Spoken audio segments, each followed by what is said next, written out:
বন্ধুরা, good morning, welcome back to my channel Sweety Blogs. ভিডিওতে তোমাদের সবাইকে স্বাগত, অনেক অনেক ভালোবাসা জানিয়ে আজকে নতুন একটা ভিডিও শুরু করলাম। আশা করি তোমরা সবাই ভালো আছো। তোমরা সবাই কেমন আছো অবশ্যই আমাকে কমেন্ট করে জানাবা। আলহামদুলিল্লাহ আমি ভালো আছি। নিউ ফ্রেন্ড যারা আছো তারা প্লিজ আমার চ্যানেলটাকে সাবস্ক্রাইব করে বেল আইকনে ক্লিক করে নোটিফিকেশন অন করে রাখো, যাতে সবার আগে আমার ভিডিও তোমার কাছে পৌঁছে যায়। আর পুরনো বন্ধু যারা আছো তাদের জন্য অনেক অনেক ভালোবাসা এবং দোয়া রইল আমার তরফ থেকে। তো ঘুম থেকে উঠে অনেকক্ষণ শুয়েছিলাম। তোমাদের ভাইয়া তো সকাল সকাল ঘুম থেকে উঠে আজকে বেরিয়ে পড়ছে। তার নিচে থেকে বালিশ কোল বালিশ কিছুই উঠানো হয় না। আমি উঠে শুয়েছিলাম, শরীরটা ভালো লাগতেছে না, সকাল থেকে শুয়েছিলাম। তারপরে গেলাম মুদির দোকানে গিয়ে কিছু সদাই নিয়ে আসলাম। এসে পায়ের ব্যথাতে হাঁটতে পারতেছি না। কালকে তো তোমাদেরকে দেখালাম পায়ের অবস্থা কী হয়েছে। আজকে দেখি পুরাপুরি পেকে আঙ্গুলের ভিতর থেকে ময়লা বের হচ্ছে।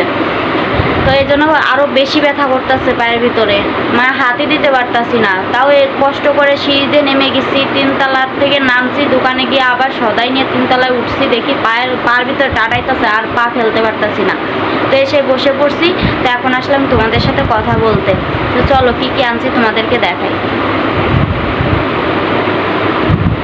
এই যে দেখো, মুদি দোকান থেকে আনছি 5 কেজি চাউল শেষ হয়ে গেছে, তো 5 কেজি চাউল আনছি। আর আনছি এই দেখো একটা টুথপেস্ট আর হুল পাউডার। আর আনছিলাম 2টা রুটি, 2টা ক্রিম রুটি, একটা হাবিবের জন্য আর একটা সামিয়ার জন্য।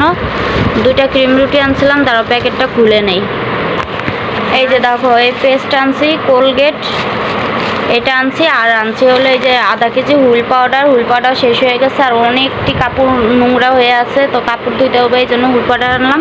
আর এই যে দেখো পায়ের অবস্থা কি দেখছো, এই যে পেকে, এই যে এই পাশ দিয়ে ময়লা বের হয়েছে। একটু ছোঁয়া লাগলে প্রচণ্ড ব্যথা লাগতেছে।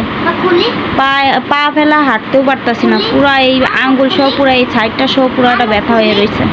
ফুল আর ওই যে চিনি, ওই যে ওইখানের বাচ্চাদেরকে নিয়ে শুয়ে রয়েছে। আর এই যে এইগুলা থালা বাসন আছে, এই থালা বাসনগুলো ধুইতে হবে, এইগুলো ধুবো। আর এখন রান্না বসাবো। তো চলো তোমাদের সাথে আবার পরে কথা বলতে আসতেছি। মশলা কষাইতেছি, তরকারি বসাবো। আগে ডিম ভেজে নিচ্ছি, ডিম সেদ্ধ করছি। এই 4টা ডিম সেদ্ধ করে ডিম ভেজে নিচ্ছি আগে, তারপর পেঁয়াজ মরিচ ভেজে, তারপর হলুদ লবণ মরিচের গুঁড়া ধনিয়া গুঁড়া সব দিয়ে দিচ্ছি, দিয়ে মশলা কষাইতেছি। আর এই যে একটা লাউ পুরাটাই কেটে নিচ্ছি, এই যে কেটে ধুয়ে এখানে রেখে দিচ্ছি। মশলা কষানো হলে তারপর তরকারিটা দিয়ে দেবো। আর রান্না বাড়া কমপ্লিট। এই দেখো ভাত বেড়ে রাখছি, যে বলে ভাত বেড়ে তারপরে পাতিল ধুয়ে আইনে ওই যে উপর দিয়ে দিচ্ছি, ওই যে উপরে, ওই দেখো। আর এই যে তরকারি, বড় কড়াইটি তরকারি রাঁধছি, দেখছোই তো। এই যে বড় কড়াইতেই তরকারি রাঁধে, এই যে তরকারি ডাইলে আনছি বলে, এই যে বলটা করলাম না কালকে কিনে আনছি, এই বলে এই যে তরকারি ডাইলে আনছি। ভালো হয়েছে না বলো? বলে ভাত আর এই বলে তরকারি, 1 পদ তরকারি রান্না করি আমি, দেখোই তো তোমরা। 1 পদ তরকারি রান্না করে 2 বেলা খাই।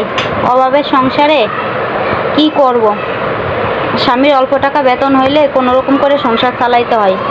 এই যে ডিম দিয়ে, তারপর লাউ দিয়ে, আলু দিয়ে, যে এরকমভাবে ঝোল করছি।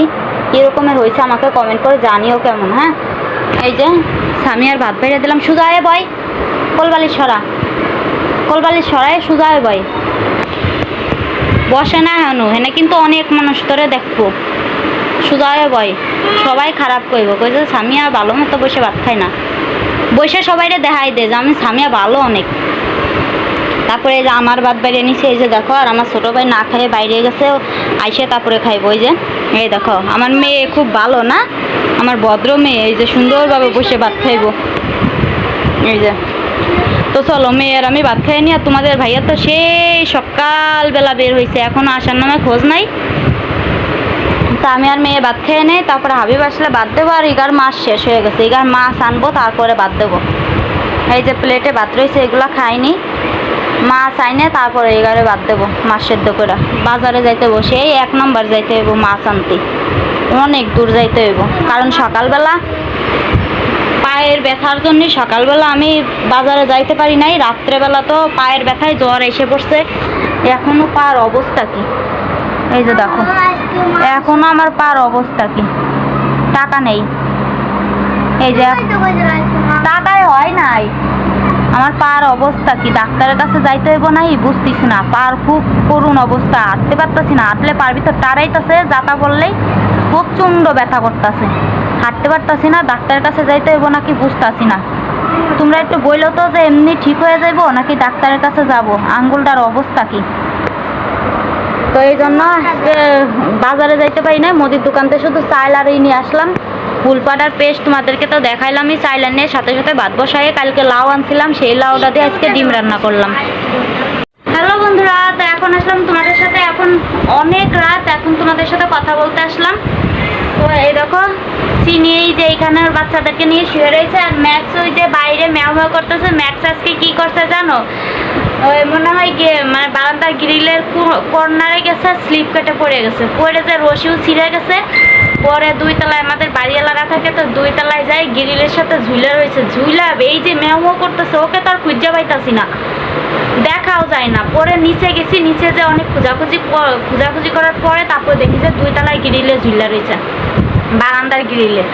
পরে বাড়িওয়ালাদের রুমে গিয়ে তারপরে নিয়ে আসলাম। আমার কথা শুনে দৌড়াইয়া চলে আসছে, আর পড়ছে অনেকক্ষণ, পড়া ওইখানে ঝুলেই রয়েছে ওইভাবে গ্রিল ধরে। তো ঘরের ভিতরে ঢোকে না, নিচেও পড়ে না। আমার কথার আওয়াজ পায়ে দৌড়াইয়া চলে আসছে। তো এখন ভিডিওটা শেষ করতে আসলাম। এখন অনেক রাত, রাত্রে খাওয়া দাওয়া কমপ্লিট। কি রান্না করছি সবই তো তোমাদেরকে দেখাইছি। রাত্রে খাওয়া দাওয়া হয়ে গেছে, এই জন্য রাত্রে দেখাইলাম না। রাত্রে শুধু ভাত রান্না করছি আর তরকারি গরম করছি, আর কিচ্ছু করি নাই, এই জন্য তোমাদেরকে দেখাইনি। আর এই যে ভাত বেঁচে গেছে কতগুলো, তো এই জন্য ওই যে ভাত আর অল্প একটু তরকারি বেঁচে গেছে, এখানে ঢেকে রাখছি। তো আমার ভিডিও যদি ভালো লাগে অবশ্যই লাইক কমেন্ট করবা। আমার ভিডিও কেমন লাগলো অবশ্যই আমাকে কমেন্ট করে জানাবে। ভালো লাগলে একটা লাইক করে দিও, কেমন। তো আজকের মতো ভিডিওটা আমি এখানেই শেষ করবো। কাল একটা নতুন ভিডিওর সাথে আবার তোমাদের সাথে দেখা হবে। সে পর্যন্ত সবাই ভালো থেকো, সুস্থ থেকো। সবাইকে গুড নাইট, টাটা।